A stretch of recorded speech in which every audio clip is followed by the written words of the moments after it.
Dans la forêt bordant le territoire des bipèdes, un jour, un petit charroux, nommé Rusty, reçut une proposition de la part d'une chatte bleue. Nous avons besoin de guerriers. Alors demain, tu pourras nous rejoindre. Bah non, je vais rester chez mes bipèdes.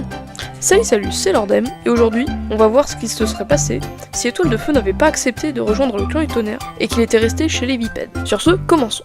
Si Rusty ne rejoint pas le clan du Tonnerre, alors lorsque Griffe de Tigre revient avec le cadavre de Plume Rousse, il n'aurait eu aucun doute sur lui et aurait sûrement tué ou exilé Nuage de Jet. Puis ensuite, il aurait tué Étoile Bleue. Il aurait pris la tête du clan du Tonnerre en prenant peut-être comme lieutenant Éclair Noir. Croc Jaune, après avoir été exilé du clan de l'Ombre, serait devenu une solitaire. On peut imaginer que peut-être Étoile du Tigre passerait outre sa xénophobie pour l'accueillir afin d'avoir un autre guérisseur dans son clan. Le clan du Vent, qui s'est fait chasser de son territoire par Étoile Brisée, s'éteindrait sûrement à petit feu. D'ailleurs, en parlant d'Étoile Brisée, il va sûrement se battre avec Étoile du Tigre pour du territoire et de la domination. Mais si Étoile Brisée s'est fait battre par deux apprentis, et oui j'ai vraiment en travers de la gorge, il sera sûrement tué par Étoile de Tigre facilement. Après avoir enchaîné quelques autres batailles, le clan du Tonnerre dominera le reste des clans. D'un point de vue plus interne, Museau-Centré sera devenu guerrière, car son accident organisé pour tuer Étoile Bleue n'aura pas lieu, donc sa jambe ne sera pas blessée. Princesse n'aura pas donné Petite Neige, donc Flocon de Neige aura été donné à d'autres bipèdes. Quant à Fléau, il serait sûrement pas venu dans la forêt.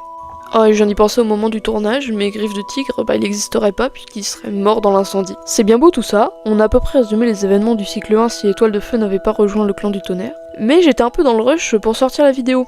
J'ai oublié plein de détails, comme parler de Plume Grise. Je vous laisse proposer toutes vos théories et sur les événements qui se seraient passés si Rusty n'avait pas rejoint le clan du Tonnerre. Je vous laisse les mettre en commentaire et durant un live, je lirai tout ça. Enfin bon, on a fait le cycle 1, mais pour les cycles après. Et ben dans le cycle 2, Poil d'écureuil et Feuille de Lune ne seraient jamais nés. Et on n'aurait pas eu le voyage des élus, puisque quasiment tous les élus n'existeraient pas, à part Plume de Jet et Bouton d'Or. Les clans apprendront donc à leur dépens que les bipèdes vont raser la forêt, et donc ils fuiront pour s'installer dans un autre endroit, que le lac sera bien plus inconfortable pour les clans, parce que le lac il a été choisi par le clan des étoiles pour être le meilleur endroit où ils pourraient habiter, et donc les clans finiraient par vivre dans un endroit beaucoup plus inconfortable que le lac, ou alors ils finiraient simplement par mourir dans leur périple, ou directement dans la forêt. Voilà, c'est la fin de cette vidéo, je rappelle que tout ce qui a été dit n'est que supposition et théorie, et il faudrait que j'aille voir les Erin en personne pour confirmer ma théorie. À 20 000 abonnés, je le fais. Un immense merci à Imen pour avoir fait le montage de cette vidéo. Il y aura un lien vers le média de son choix pour la retrouver et faire sa pub en haut de la description. Vidéo assez courte, encore une fois, j'aimerais bien faire des vidéos plus longues, ce serait vraiment cool. Mais j'ai pas le temps en fait, j'ai pas le temps. Allez, salut, c'était Lord M, à bientôt!